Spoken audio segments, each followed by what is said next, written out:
ये screen enlarge करना है.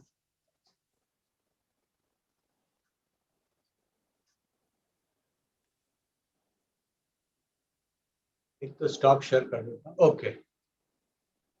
Now No, sir. looks fine now. Okay, perfect, sir. So, sir, we will Fine? start in next. Yeah, sir, we will start in next 2 minutes. Yes, I'm ready. And who are the So, sir, participants? Just for me to understand, they are mostly students. actually, sir, I'm giving the options to participant. Participant, you can just drop either your students or your professionals and from which country you are. So our All right. sir can see the things. So just you can drop in the chat box. Fine. So I'm ready whenever you want. We can start. Sure, definitely, sir, definitely. Okay, so This is it's like, targeted basically for students. This is for students, and there's somebody else other than the students, professors or others. Then I don't know if they'll find it useful, but I targeted it from campus to the corporate world. How to yes, prepare sir. for the job, how to prepare yourself, what do the interview board people expect, and things like. Yes, sir. So we are participants from like India, from Chennai Wells Man. University, from Manoj, I'm a student from RJPT, India, from and Philippines. petroleum engineering. Since to Philippines, student from India, mostly students. So I'll target it to students only. Fine. Working in mineral consultancy company, India. Okay, hello. Chandigarh University, Yeah. Anna University, Karnataka. Fine. Yes, sir. Like as you told that this is going to be for students, so I think there are more students from ISM also, from Delhi University, from Malaysia, from Colombia also, sir. Yeah, something again has.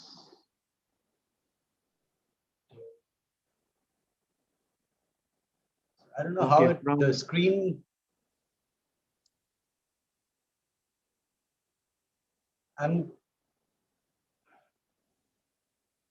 Is there any issue, sir? Yeah, the screen is not getting enlarged. So just trying to. No, sir. You can take your time. Siddharth from IIT Bombay, from Philippines, from ISM, from Oman.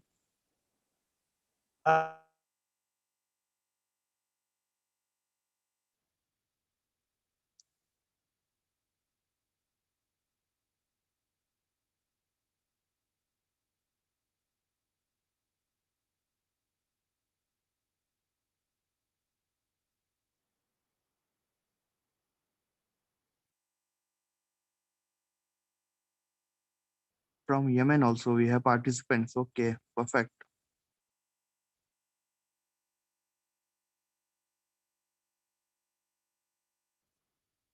Sir, am I audible to you?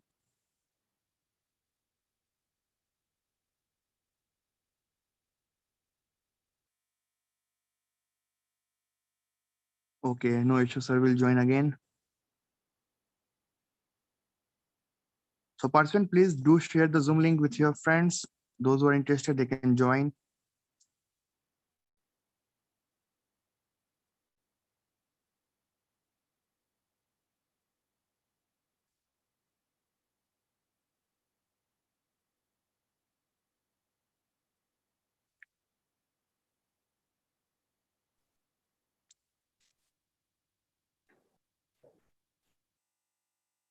All right. Now, sir, everything is okay? Yeah, that's fine. Okay, sir. So So from, we are good to go. okay, sir. So first of all, a very good morning, good evening, good afternoon to participants. Hope you are doing good there. Thank you for joining with us in this webinar, which is going to be taken by Mr. Manoj, sir, Executive Director and Head Academy at ONGC Dehradun. And he's going to present on the theme from campus to corporate world, which is very important topic for student, those who are currently pursuing their bachelor's or master's, even PhD, and even from professionals. So I will not take much of your time, sir. So thank you, sir. Over to you. You can start, sir. All right. So very good morning to everybody. I find that, all right. So good morning or good afternoon or whatever it is in different parts of the world. Well, my name is Manoj Barthwal, and I also joined about 36 years back this company called Oil and Natural Gas Corporation Limited.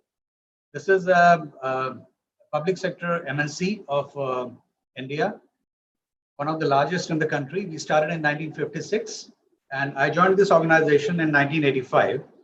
Before this, I was a journalist with a newspaper, and I used to make radio and television programs as well, way back in the early 80s.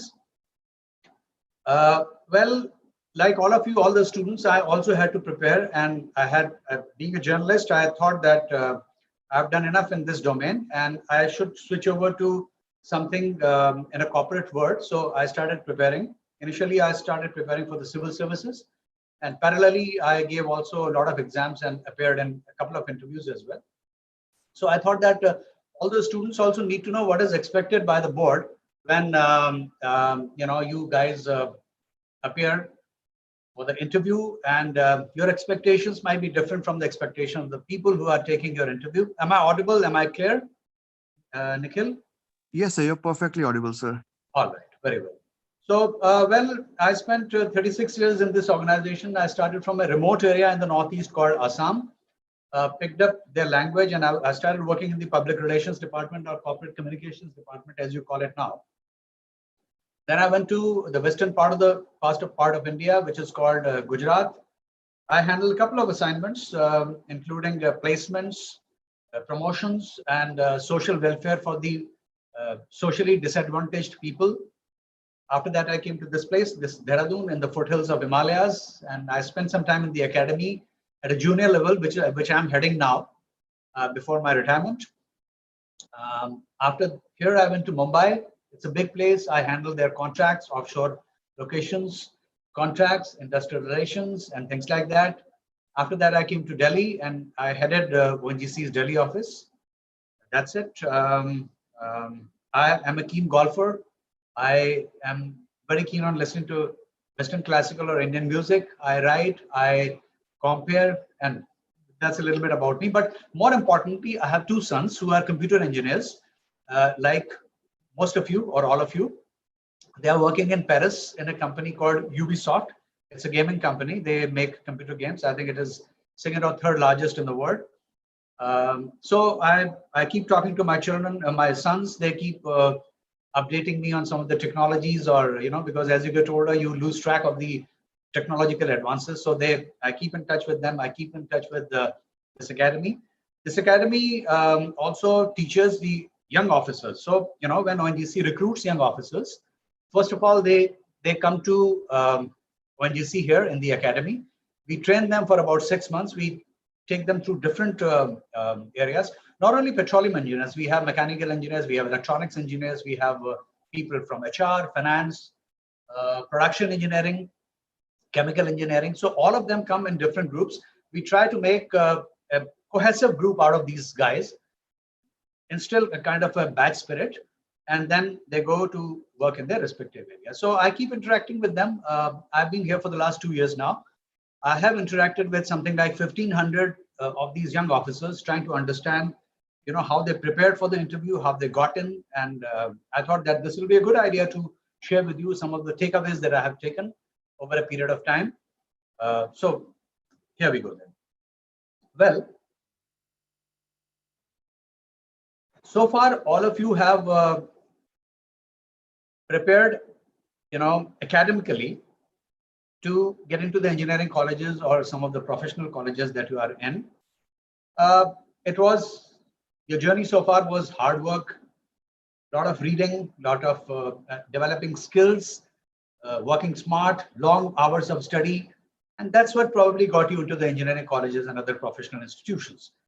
But as you will pass out from these institutions and you will start preparing for placements in different organizations, there could be difference of perception between what you think the organizations need and what the selectors think is expected from the students like you. So that's where we are trying to bridge that divide between your expectations and expectations of the interviewers. So what do they look for? You will possibly going for, if you are in India, you will go through GATE examination or the examinations which are conducted by respective organizations specifically for different streams. But once you clear that written examinations like you did for admission to your professional colleges and you go for interviews, then that's where the game starts. So let me take you through some of the things that the organizations expect, because I have been in some selection boards. I have been heading HR function for the last so many years now. So I thought that I can share some of my views with all of you guys so that you prepare better. You keep that in mind wherever it is. Not only for selection, I will take you also through some of the things that I think are very, very important when you start working in the organizations. Now, you have organizations like Basecamp. If those of you who have read a book called "It's Crazy," uh, it's crazy to work. It's called the company is called a Basecamp, and they have demolished all the paradigms that have been created by the organizations. You have Google, you have Amazon, you have so many IT companies, which are working differently from some of the traditional organizations like public sector undertakings or the government organizations, uh, petroleum companies. So each organization has its own work culture. Uh, like my sons can go in jeans, and most of you can go in jeans, but some of the traditional organizations in Europe as well as America and some several other countries expect you to be dressed sharply. You are supposed to be dressed in if you're a gentleman, a tie, suit, and things like that. But the modern organizations give you the freedom to come even in bermudas or jeans and t-shirts and things like that. But well, it is specific to the organization. Your game starts the moment you face the interview board. So you have to understand what kind of an organization you have applied to. If it's a traditional organization, it's a organization like McKinsey or KPMG or consultants. They expect you to be dressed sharp. It's very important to make your first impact. So your first impact obviously is your marks, which you have secured in your written examinations. But when you face the interview board, presumably on the physical mode, not like the online mode. Online could be a different ballgame altogether. But I understand as things are getting better, you will be called for interview on a physical mode. But well, whatever it is, even if it is on online mode, please dress up appropriate to the work culture of the organization. That's very, very important. You know, um, it can send a very, very wrong signal if there is a difference of perception, like sporting long hair or uh, sporting what do you call some of the things that youngsters do these days could be very well accepted in some of the organizations like IT organizations, but the traditional organizations expect you to behave in a particular way. So it makes a lot of sense to read a little bit about the organizations, what kind of business they are in, what is expected of you, and then do accordingly. It makes a lot of sense. Secondly, when you speak, uh, it makes a lot of sense to speak slowly, cogently, marshal your thoughts well, put them across. If the interviewer is asking you a particular question, do not just react, mull over it, think about it. It's perfectly all right to take a couple of minutes to think about the questions that the interviewers have placed before you and then respond. Understand the difference between reaction and response. Reaction is something like a knee-jerk reaction when somebody gives you a stimuli and you start reacting. May not be very well appreciated. So when there is something given to you to respond to, think about it, turn it over in your head, marshal your thoughts, formulate your arguments or formulate your thought processes, then share it with the interview board. It's perfectly all right. So delivery is very, very important. Delivery of your thoughts is very, very important. Speak slowly, speak clearly. Those of you some people stammer also, you have to practice speaking slowly. It takes care of the stammering part also. If your mind is too clouded with what to say, what not to say, pick up one thought and progress with that thought. And interviewers will understand it very, very well that this is what you are talking about. Secondly or thirdly, it's very important to have a grip over the subject, uh, read about it, go into depth about whatever your particular area of specialization. It is expected that if you are a finance fellow or if you are a petroleum engineer or a chemical engineer, you know not only your area of work, but you have an expanded vision also where you know how to interconnect several streams and take forward your argument. So you must have a good grip over the over whatever professional field you belong to. It's important to have clarity of thought, as I said. Do not blurt out everything that you know. Marshal your thoughts well. Next comes the confidence with which you speak. Uh, some of you who may not have faced interview board will find it difficult to respond, but most important thing is if you have confidence, and the confidence comes from your knowledge, confidence comes from your exposure to different areas of work, to even literature and art and things like that. That gives you a perspective, that gives you an overall personality, um, which can be showcased to the interviewers. You must have people skills, which means that as you are connected on Facebook or on social media, WhatsApp and things like that, your social skills are when you interact with people on the physical mode. You might know, your body gives signals, your body and your eyes and your entire facial expressions give signal. Interviewer will be very sharp to understand what kind of a person you are. Do you have people skills or not? So it makes a lot of sense to create a good network, to talk to people, to understand their psyche. Have your friends all across the world. They will give you a perspective. That comes very handy when you are dealing with the people, because ultimately, if you work in an organization, your people skills are very, very important. And most of the organizations, you have to work in a team, and the team dynamics are that you have to be acceptable to the team workers. Even if you have to be accepted as a leader, you have to be accepted by all the team members as part of the group. So it's important that you understand the team dynamics, you understand the people dynamics, you have the skills to interact with the people and to form a grid, form a network. Then we come to the very, very important aspect, which is innovative edge. These days, it's not only sufficient to do your job, but it is very, very important to have that cutting innovative edge. Now, what I mean by that is you have to think differently. You have to, because if there is a particular situation, most of the people will react in a particular way. Most of the people will respond to that stimuli in a particular way. But it makes a lot of sense to think differently. Okay, you can read a book by Daniel Kahneman called Thinking Slow and Fast. It's a very, very good book, and it tells you about the thinking processes. It tells you about how to do reverse thinking, or how to think differently from the usual patterns. So read a little bit about that. Read a little bit about the psychology, about perception, about how the thinking processes take work, how learning takes place, and things like that. So an innovative edge is very, very important. I'll give you an example. A friend of mine was going, as a child, was going with his father to buy some vegetables, and eggplants, brinjal or eggplants. His father was picking up eggplants which were eaten by worms. So he asked his father, "Why are you picking up these, rotten eggplants?" His father said, "No. If you find a worm on an eggplant, you are sure to have a completely healthy vegetable, because worms will go to the most healthy vegetables." That's how the reverse thinking also helps. I want to show you now one slide. I'll go to share screen option. Nikhil, you have to help me out if I hit a roadblock.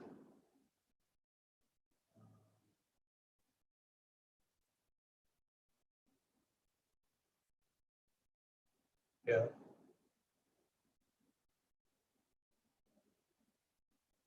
Can you see it? Yes, it's Nikhil, perfect. can you It's see it? perfect. Okay. You will find that horse is drinking water from a stream or from a pond, and the man is also drinking water from pond. Now, horses will drink water only from healthy streams or healthy sources of water. you can very safely drink from the same source of water. They will never go to a contaminated source of water. So that's how most of the animals behave. They find a healthy source of water. So even if it looks muddy or if it looks not so clean, it sure is going to be clean water. Then there are a couple of things. Make your bed where the cat sleeps peacefully, because that's going to be a very, very comfortable place. Plant a tree where the mole digs. I mean, these are all reverse thinking processes. As I gave you example of an eggplant that it is eaten by a worm. Think differently. Think that what can I add to it? How can I add value to this particular thinking process? Build a house where snakes warm up. Dig a well where birds hide from the heat. I mean, they are going to be very, very safe places to do. So a couple of examples like that. All right. Coming back now, I will give you an example of petroleum field, like the field, the organization that I work in. It's called ONGC, Oil and Natural Gas Corporation Limited. We are into upstream industry. We explore oil. So our geophysical teams go, and I think most of you who are in the petroleum engineering department will understand. So our geophysicists will go in teams, and they will look for, they will do seismic surveys. They'll collect data. Then another team will go and start digging. The petroleum engineer will see whether there is or the geologist will see whether there is a prospectivity of oil. So all these guys work together. When there is a drilling operation going on, all these guys work together.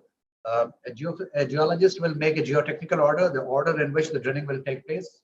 From different depths of earth, you will take out rock samples. You will study the rock samples. You will see whether there is a prospectivity of finding oil or not.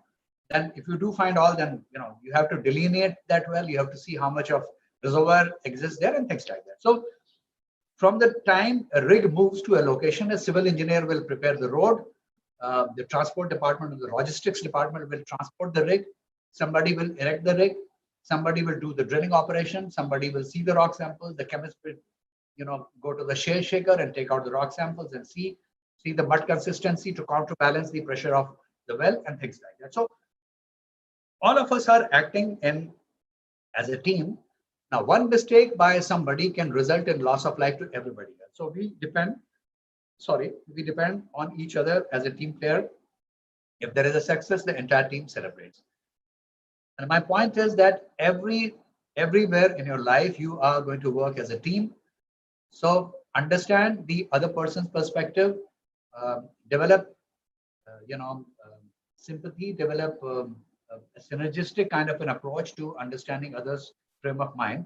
Because what I find is people tend to develop a tunnel vision. So if you are a production engineer, you start thinking in a particular way. If you are a drilling engineer, you start thinking in a particular way. You have to gradually, as you grow in the organization, you have to come out of this tunnel vision and start thinking in a broader perspective, start connecting with people, understand their psyche, understand their requirements, understand from which standpoint they are speaking. And that's where you will become a better team player. Now, when you join the organization, you have to create your own brand.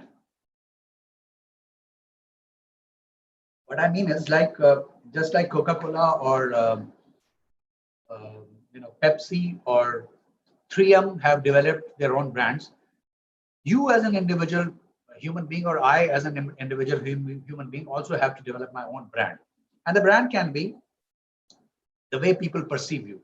People may perceive you to be a very, very smart person. People perceive you to be very knowledgeable, maybe very, unkempt, but very knowledgeable. Person willing to learn, a person willing to take challenges, a person who avoids challenges, a person who is a shirker, and things like that. And this is how, when you grow in the organization, people start perceiving you in a different way. Once a particular image gets attached to you, it's very difficult to shake it off. Some of you who are in India, and Amitabh Bachchan. Amitabh Bachchan's image was, when I was growing up, and we saw a couple of films. All right. His image was of an angry young man, a fighter, a person who is fighting for justice, a person who is always angry and things like that. But a couple of years down the line, I think 2 decades down the line, he started changing his image, and he started becoming more approachable. So he started hosting a show which is called Kaun Banega Crorepati or KBC, where people from different walks of life come and they hug this gentleman Amitabh Bachchan. He's older now. He's I think in his 70s. So from an image of an angry young man, he has grown to be more approachable person. He has reinvented himself. He has transformed himself from a young, energetic, and angry man to a more sociable, easily approachable person. And this has done wonders from him from the time that his organization had nearly collapsed. He has rebuilt that, and now again he's a brand name for himself. People are going for taking his endorsements. That's how images get attached to you. So be very conscious about what you are doing, how you are being perceived. Your brand image will travel when you are, suppose you're transferred from, say, San Diego or San Jose in America to somewhere in China, your reputation will precede you. And the people, either they welcome you or they are apprehensive that you are not going to be a team player. So be very, very conscious about your image, be very conscious about what you do, and avoid the negative kind of images that can do a lot of damage to your reputation. It's very important, therefore, to read, to travel, to talk, to exchange ideas, to learn, unlearn, and relearn. Now, what I mean, when you learn in a particular way. So far, you have, if you are in your early 20s, you have learned to learn in a particular way. You have been told to read in a particular way, to possibly memorize, to crack your problems of differential calculus or solid geometry and things like that. So you have trained your mind to think in a particular way. Later on in life, you have to unlearn some of these things and relearn some of these things. So you also have to re-engineer your thinking processes. That's very, very important. So your mind gets opened up when you travel, when you read, when you experience new things which are absolutely unrelated. So if you are shy of going to TED Talk, do try it out. If you want to go to the hills, or if you want to do mountaineering, do that. It opens up your mind. I'll give you an example. We in ONGC, we are about 30,000 people, most of whom are officers. I think 23 or 24,000 people who are officers. All of them are postgraduates, BTech or engineers and things like that. Some of them are PhDs also. So we thought that let us experiment and try to make a team and send them to Mount Everest. So they are ordinary workers. Nobody had attempted, no corporate world had ever attempted Mount Everest earlier. Most of the people who had climbed Everest were either from the army or the paramilitary forces, or some sundry individuals who tied up with the agencies in Nepal and climbed Everest. We tried to create a team of some youngsters in ONGC. So we threw a challenge to them. We opened it up and we started, by eliminating people. By if they can run for 5 kilometers, then we have about 200 people. Then we send them for mountaineering, smaller mountaineering, and similarly we screened out some 12 or 15 people and formed a team of 6 people and engaged the best of the agencies in Nepal and sent them to Mount Everest. You'll be surprised that these absolutely untrained people became absolutely stunning mountaineers. They scaled Mount Everest in May 2017, and then again Kanchenjunga, which is a more difficult peak, in 2018. Now they are ordinary people like you and me, but they just have this passion to do mountaineering. So we formed a team. They unfurled the national flag on Mount Everest top. They are in Limca Book of Records to have sung the national anthem without their masks for 52 seconds. That's the normal time. So what I mean is these ordinary people who are from different locations came together, formed a team, and climbed Mount Everest and Mount Kanchenjunga, which is third highest in the world, and brought a lot of name and goodwill to the organization. And they are absolutely fulfilled. So they relearned, how to train their body, how to train their mind, how to face physical challenges of very harsh weather, and they did it. There are these WhatsApp universities and Facebook universities, so you get to read a lot of these things. But I think it's very, very important to learn yourself. And I think being your own guru is makes a lot of sense. So you're all grown up people. You can absorb ideas. You can maybe a book can change your life. Maybe a person can change your life. Maybe an event can change your life. So whereas I've realized that a lot of people talk of wisdom, very little is retained in your mind. But if you yourself try to learn from different sources, either from somebody or some event or some book, the retention is substantially higher. So try to be your own guru. And I'm deviating from the normal, commonly held belief that you can have a guru and the guru can teach you. Of course, he or she can. But if you are keen and you want to be your own guru, it makes a lot of sense. So you go to a library, you read your books, you interact with somebody, they can give you life-changing lessons. So one book, one person, or one event can change your life forever. So be very, very open to learn from different sources. Now, in these times of very fast technological changes, you have to be tech savvy.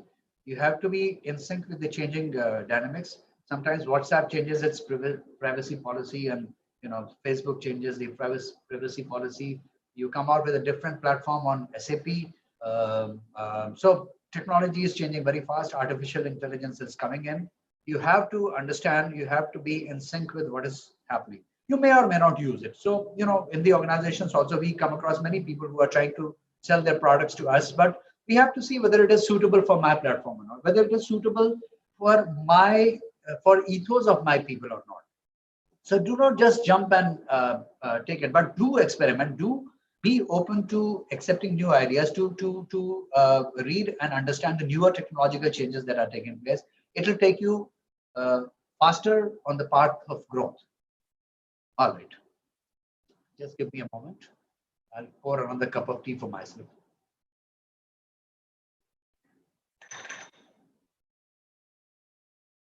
Nikhil, can you hear me? Are you there? Yes, sir, I'm here, sir. You can. Just give me a minute. And person, if you have any question, you can also drop in the chat box. If you want to ask, sir, you can raise your hand. At last, we will take all your questions.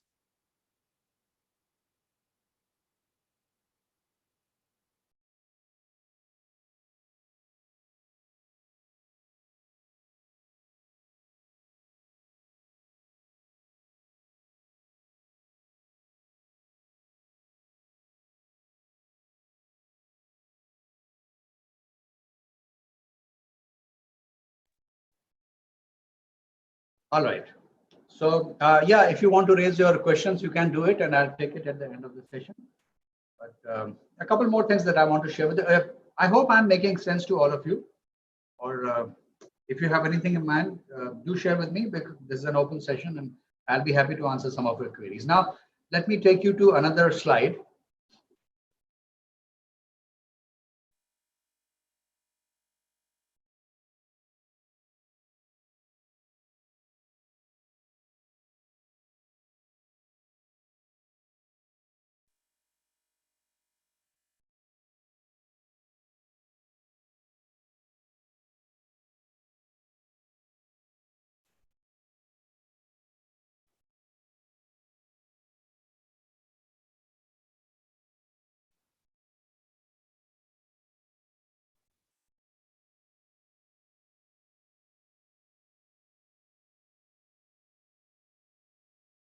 All right.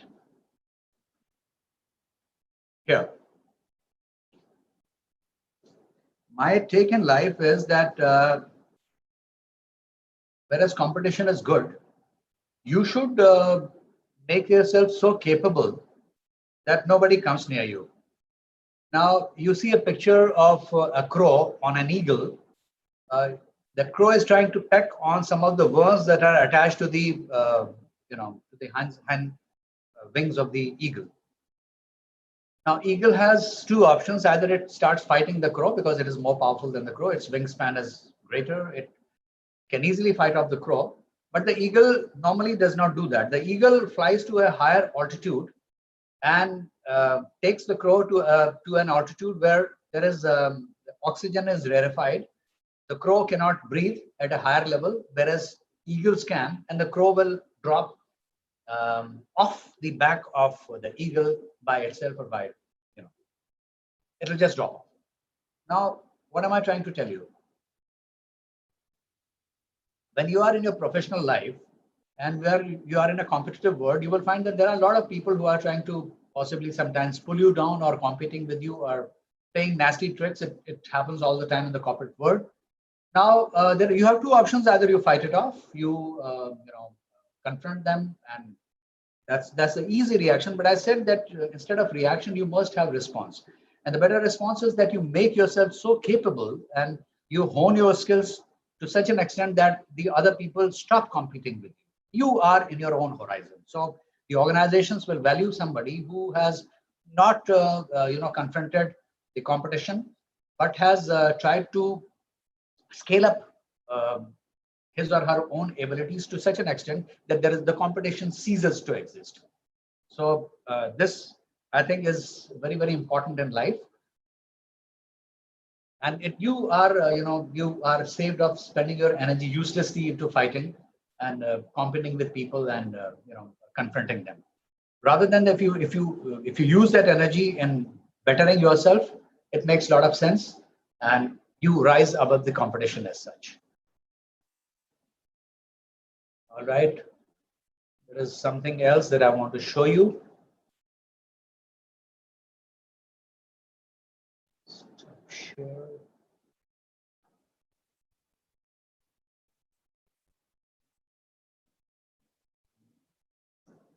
There's another one that I want to show you.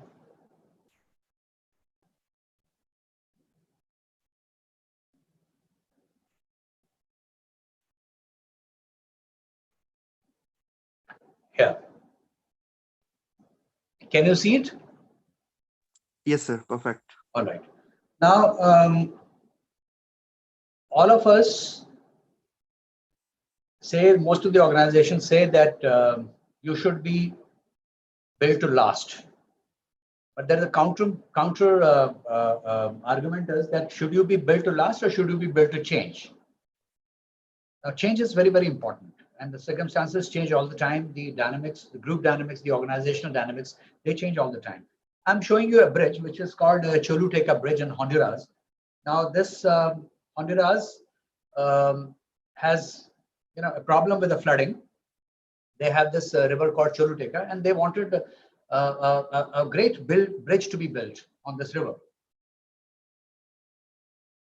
I'm talking of 1998. So they contacted a Japanese company, and the Japanese company came. The length of the bridge is something like half a mile or half a kilometer. So the Japanese company, Japanese are very tough people. Japanese are very bright in engineering. So they built this bridge called Choluteca Bridge, and everybody was very happy. I think it was inaugurated in October 1998. You can search the net. And the same year, there were terrible floods. Such torrential rains and floods that most of the bridges in the country got washed away. Only this bridge stood. But when the water receded, people found that the river had changed its course. Whereas the bridge was built to last, it was not built to change. Now, it was an engineering marvel. It withstood the ravages of nature. It withstood the ravages of the floods and torrential rains. It survived, but the river had changed course, and the bridge stood just like a standalone bridge, which was not useful. So possibly the country and the company should have thought of making a bridge which is built to change, or which can be recalibrated, or rather than built to last. Now, this bridge is absolutely useless for everybody. So possibly, you can think of creating a bridge which can be, moved on the wheels or whatever. And I'm not an engineer, but it's a challenge for engineers to make something which is built to change rather than built to last. Of course, it has to last longer, but more importantly, it has to change. And in all our lives, during my 36 years of professional experience, I have seen organizations change. My organization, from a completely government-held organization, has grown into a corporate, and we are in an open competitive field now. So with that, the psyche of people has changed from the physical, working in the files. We are now completely in the digital mode. All our files and notings and everything, all our suggestions move on digital mode. So people like me who are, who get older, they always resist change. But change will take place. Now you either change yourself according to the changing circumstances, or you remain rigid, and you lose out in the bargain. Well, um, I am very fond of a company called Southwest Airlines. It's an American airline. The founder was called Herb Kelleher. Herb Kelleher was a lawyer by profession. He launched this airline, and I am really impressed with the way Southwest Airlines works. I had gone to US also, and I've seen this airline work. I never traveled in it, but I saw people, working for this airline. Southwest Airlines is a groundbreaking airline. I mean, these are the guys who introduced low cost travel to the world. Um, you can read a book called Nuts, because these are the people who, in the early 70s, flying was very prestigious things. The ticket prices were very high. So Herb Kelleher introduced an airline between Texas, Austin, and Dallas in a triangle, and reduced the average cost of ticket from $39 to $13. And they started serving peanuts rather than fancy meals and fancy wines and things like that. So they introduced low cost travel. And he said that we are competing with the ground transport. We are not competing with the other airlines as well. Now, over a period of these couple of decades, more than 200 airlines have shut shop.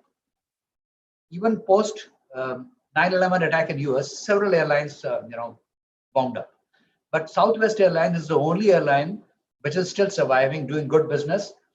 Um, Herb Keller always wondered whether he should specialize or he should, become a generalist. Should they remain only focused in US, or should they become international airlines? They very consciously decide to focus their operations only in US. So they are not an international airline even now. Even after it was founded in 1969, I think. So even after nearly 50 years, the airline is still focused in US. The airline still buys Boeing aircraft and not Airbus or any other aircraft, because they think that if they have just one kind of a fleet, it's easier to train the pilots. It's easier to fly the aircraft, because even if some pilot falls ill, you can easily replace that pilot with another one who doesn't have to fly a new machine altogether. So these are some of the things that you should weigh. Should you become a journalist, or should you become a specialist? Should you, later on in life, should you consolidate your organization? Should you consolidate your operations, or should you diversify into other businesses? These are some of the questions that you will face. So be very conscious of what you are facing in life, what kind of challenges you are facing. Do not react, respond. Think about it with great, you know, um, with great focus. Put down on the paper whatever you have in mind, and then you take a decision that will take you higher in life. And lastly, don't be afraid of what you are capable of. A human being is capable of immense things. Like I said, these ordinary people who worked in ONGC climbed Mount Everest and Mount Kanchenjunga. Nobody could have imagined, not even we. And I was part of that team which put these people on track. We were the people who selected the agency in Kathmandu. We were the people who gave them satellite phones, and we were constantly monitoring the movement, giving them support, ground support, and constantly being with them, talking to them, talking to their families and things like that. So ordinary people surpassed their physical limits and climbed the highest peak in the world. So do not be afraid of what you are capable of. You are capable of doing immensely, huge things in life. So always test yourself, challenge yourself, and have a great life. So I come to the end of my session. If you have any questions, I'll be happy to take it. So thank you, sir, for this wonderful session. And so we have got some questions. But meanwhile, participant, if you want, you can raise your hand. You can talk with Manoj, sir, if you have any questions. So meanwhile, Yeah, sir, you so can just check the I will question. read what, if there is any question. It is great honor to attend this webinar. Sure, sir. Great honor. In future, is there any vacancy for postgraduate of geologist by Mr. Bridges Kumar Singh? All right. ONGC is an open organization. We and we are a government organization, so we give equal opportunity to everybody. All our vacancies are always announced in the in ONGC's portal, ongcindia.com, or you will be given a link through the newspapers. So all our vacancies are open vacancies. We are not authorized to pick and choose. Even if you are brilliant, even if you are a Nobel laureate, you have to compete with the other people. So we are an open, absolutely, equitable organization. You will keep reading the newspapers, and whenever the vacancies come, you do apply, and then you will be either put through a written examination or an interview, as I said. And that's how I joined this organization. There was a written exam. I had to pass my written exam. Then there was an interview, and there was a psychometric test as well. So that's how I joined. We were a batch of about 70 people, and that's why in ONGC Academy we put a lot of stress on creating a batch spirit. This batch was very well knit. We spent 3 months together in training. In first 2 months in Management Development Institute at Gurgaon, and then 1 month visiting various facilities. So this group for 35 years was together, and just one phone call, and your job is done, rather than sending mails and things like that. So we are an open organization, as I said. Vacancies are announced. You're most welcome to apply. Thank you, sir, for this wonderful answer. So coming to next question. So what is the future of ENP companies in India due to revolution of energy transition by Mr. Ajay Kumar? All right.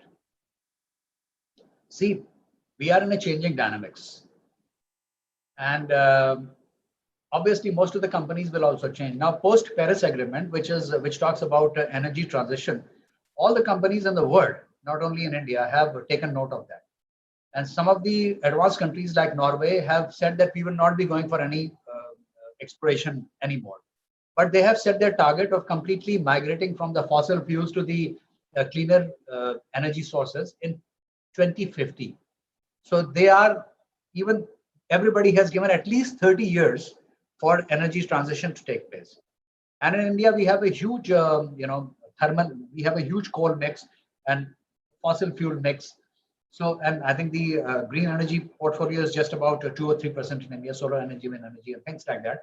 So I do not see any transition taking place very, very fast. Even if you try to do it, you will be dependent on fossil fuels for quite some time to come.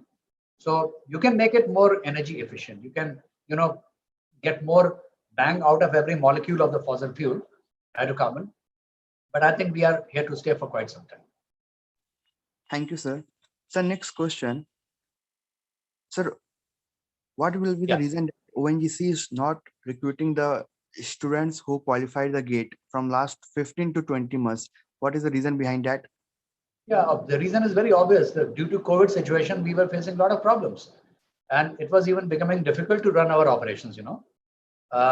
Most of the attention went to running the operations. So even if you are recruited, you need time to be trained. You need time to absorb the organizational culture.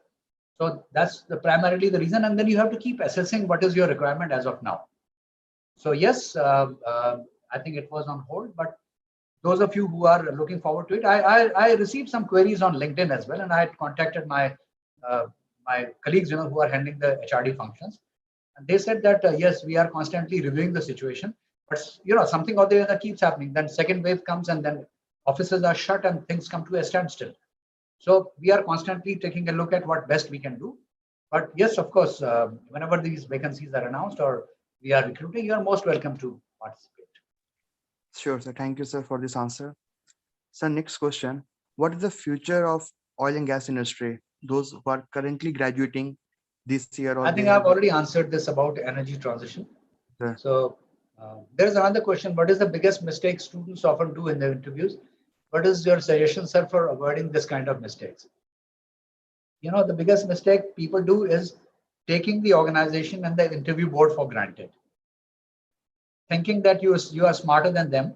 You may be smarter than them, and you have to be smarter than them, because the successive generations have to be smarter than the older generations.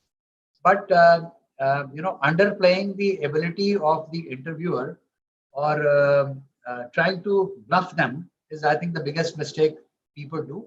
I think it's always a better idea, a good idea to be absolutely candid. If you don't know, say so. No harm done, because we are not only test. Your knowledge has already been tested in the written examination. You see, we are we are we are testing you for different things. Absolutely, we are basically testing you for your aptitude, for your attitude, for your people skills, for your confidence, for your honesty, for your integrity, for your commitment to the organization. So even if you do not know it's a technical answer or anything that the interviewer asking them, just say that I don't know, sir, and be ready to take up something else. Never try to bluff the interview board. Be very, very candid. It pays a lot of dividends. Perfect, sir.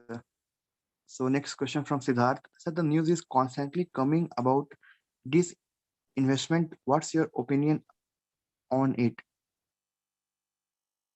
Siddharth.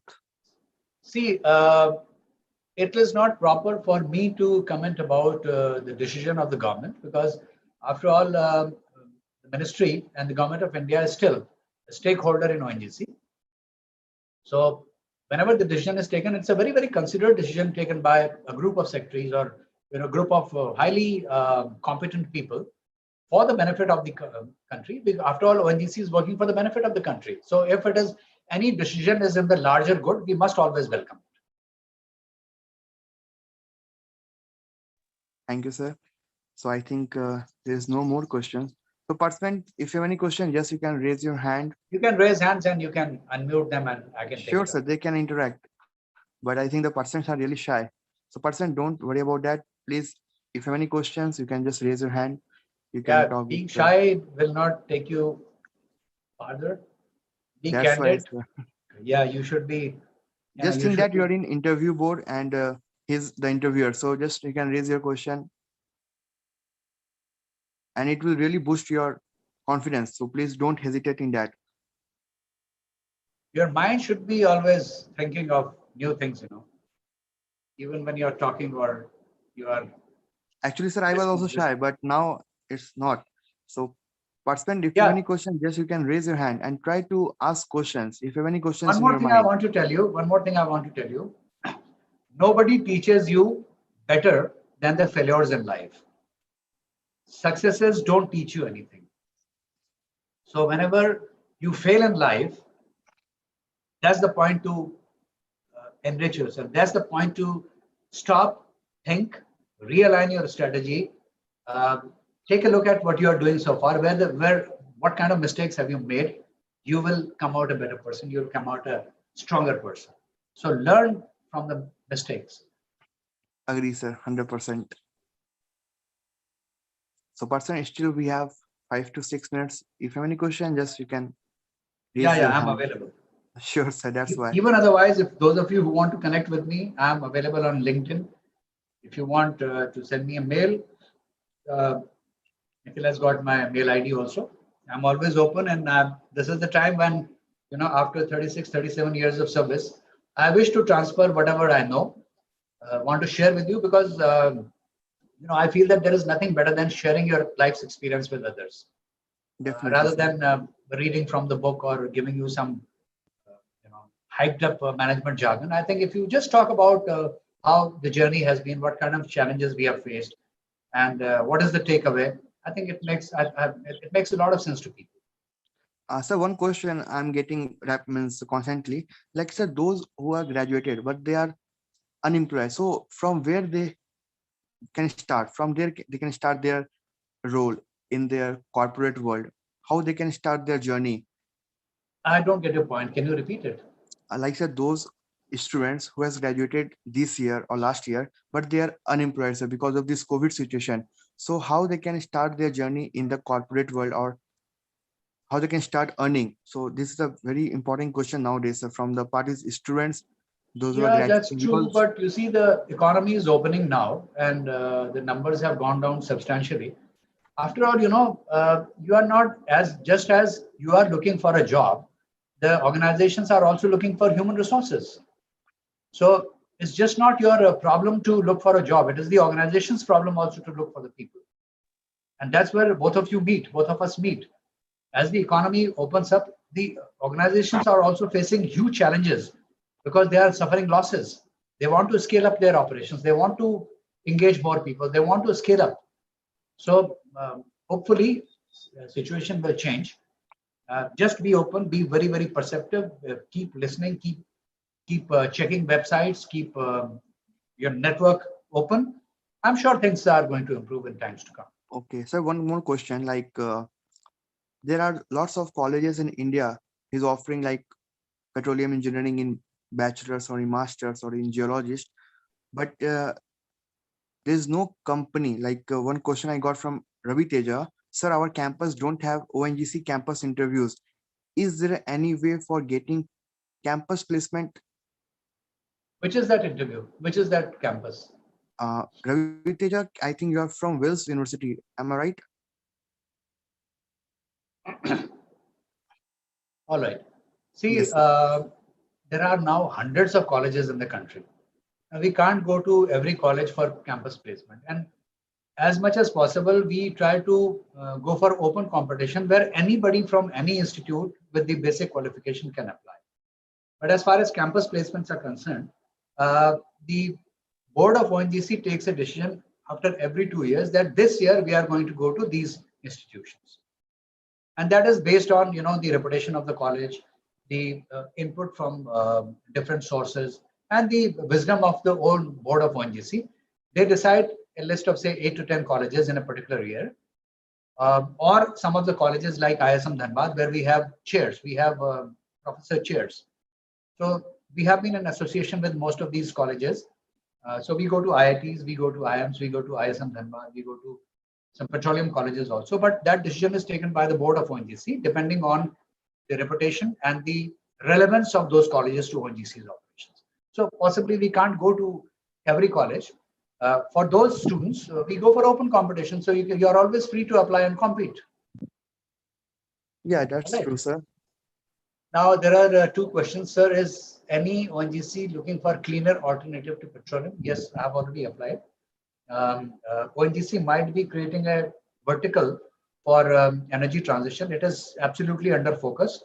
We in the academy are also thinking of starting a new course on energy transition. In fact, we had gone ahead to start an MBA program on or some kind of an advanced program for our young officers. But due to COVID, we also could not take it further. But we are always conscious of the requirement and the Paris Agreement that gradually we have to shift to cleaner fuels and start some courses in that direction as well. Can we say that open hole logging will be replaced by LWD in near future? Uh, this is slightly technical. I'm afraid I'll not be able to answer. And I No said issues, that sir. one must be frank. I am not a know-all. I am. I know only certain things in life. So that if you raise that to me, I can get some of the experts to reply to that question. Not an issue. Definitely, sir. Definitely, we will take care of your questions. I think question is asked by Gunjan. So don't worry, Gunjan. This answer we will post on the LinkedIn page, so you can go through that. Otherwise, we will conduct a session on LWD, MWD, and open hall logging. You can ask your questions from there. So, participant, is there no more questions? So we can conclude here. Otherwise, please feel free to ask.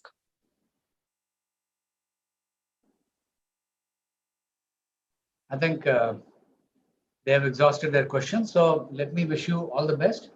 And thank you, Nikhil, for taking me on board and giving me this opportunity to address the young, bright minds. I do wish you all the best in life. Um, if I make any sense in whatever I have said, these are my life's experiences. They are not from any book. They are personally experienced, and these takeaways are my personal, views in life. But well, you are free to agree with me or disagree with me.